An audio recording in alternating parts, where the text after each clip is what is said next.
Hi there, we are back for another episode of Shadowbringers and we are doing the side quests of the Tempest here at X 9.5, Y 28.1, Z minus 8.2, and we have to talk to the patronizing Marotin.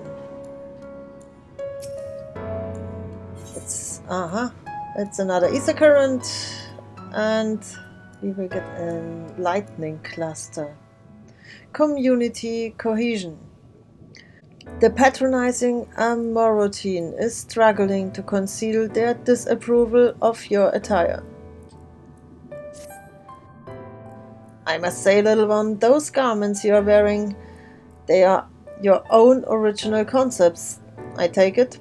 Clearly they must be given their rather singular flamboyance. I would never dream of stifling a fledgling creator's creativity, but to parade about in your cultivated individuality is hardly praiseworthy. And a Marotin of character shares their creations with the community. They do not hoard them for their use alone. To delight in disparity is a mark of the morally deficient. Disparity engenders feelings of want and resentment which degrade the bonds of fellowship. Thus do we encourage creators to share and share alike, else we risk kindling the embers of covetousness and violence that ever smolder in the hearts of all.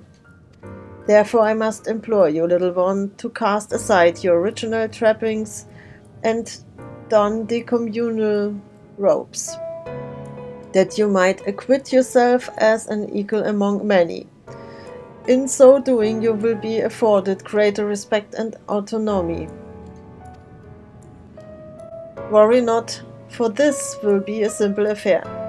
I recall seeing a gentle soul outside the hall of rhetoric carrying robes perfectly suited for one of your diminutive stature.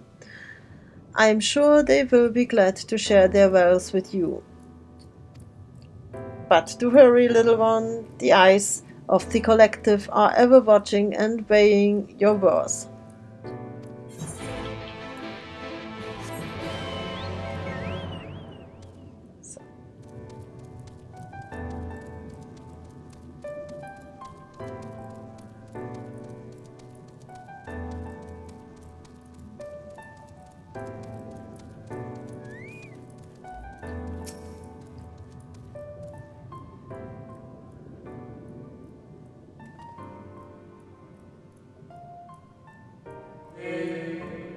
Oh, aren't we looking rather smart this day? What can I do for you, little one?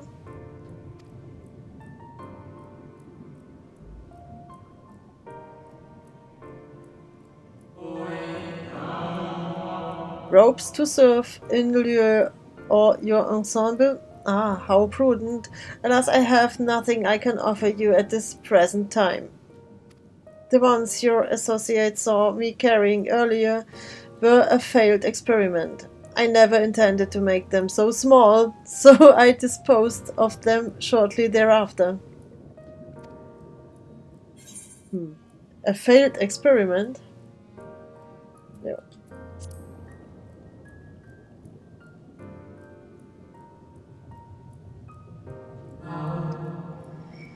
By your bemused expression, I gather you find it odd that your elders can fail in so simple an application of creation magics.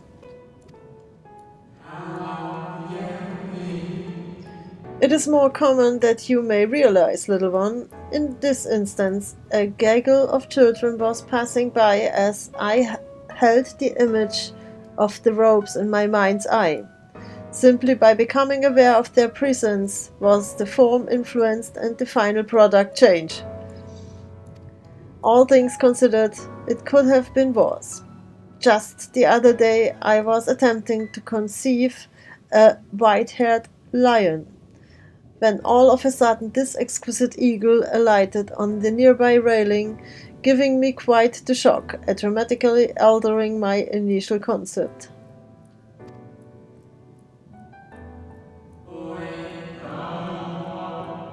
Yes, indeed, it was a most unexpected development, but not an altogether unwelcome one. Great strides are often born from unexpected impetuses.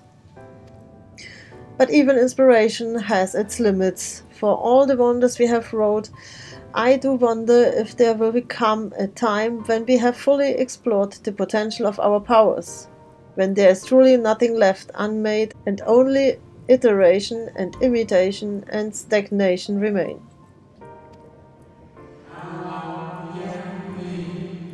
But such esoteric matters needs not concern you, little one. For now, I would encourage you to embrace your creativity and work your magics without fear of failure. Nevertheless, it would still be in your best interests to don the appropriate robes to avoid excess scrutiny. Why don't you go to the Bureau of the Architect and request the appropriate concept so you can fashion one yourself?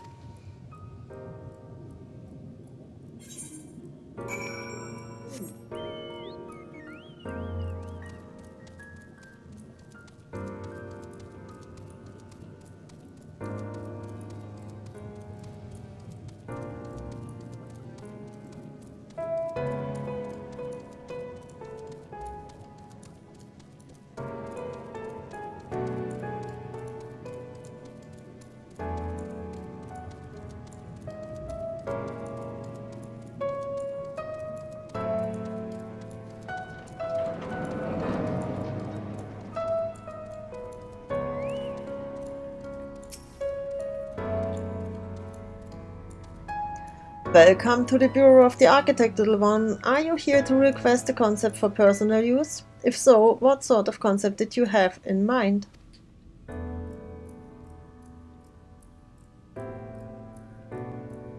Ah, communal robes. That will take but a moment to prepare.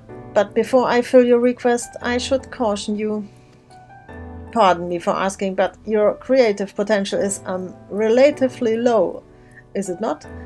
We are trained to assess these things, and I fear that you do not possess the ability to express this concept in physical form. It's almost as though you completely lack it.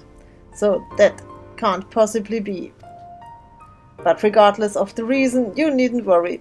We have special tools that may be used to address this very eventuality. I will furnish you with an etheric rope you can use to restrain one of the misbegotten cubus that congregate in the plaza north of Academia Aether. You will need to weaken your quarry before you can reliably bind them, but once you have, you can repurpose their energies to create your own ropes. Use the etheric rope on a weakened cubus. Okay.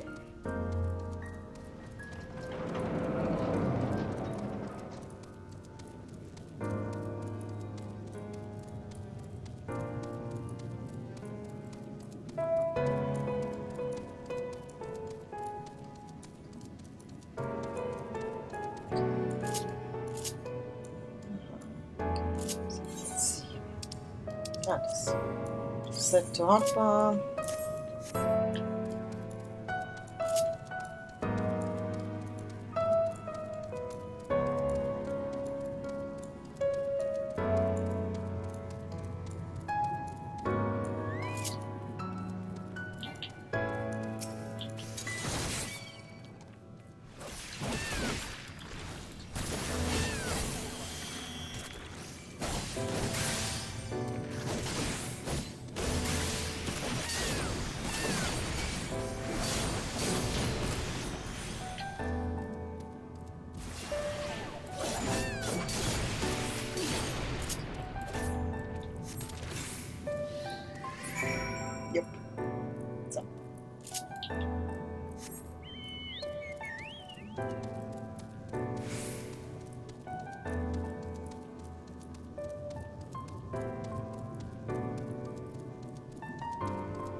Welcome back, little one.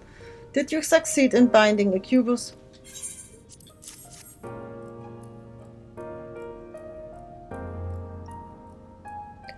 You have done well, little one. Allow me to siphon its energies and prepare the matrix for you. It should only take a moment. Here you are, a creation matrix that you may use to generate your own ropes. The concept is inscribed upon the crystal, which has been infused with the ether of the beast you brought me. What? Why are you looking at me as though you do not know how to channel the powers of creation? It is as natural as breathing. Even a newborn babe has the instinct. Even if your potential is lacking as one of our people, you must surely know what to do. Copy. No. Let's have a look at the ether currents, and that was number 1. So the last side quest we have left must be number 2 or number 5. Okay. That was it for now. Thank you for watching, and I will see you in the next episode. Bye bye.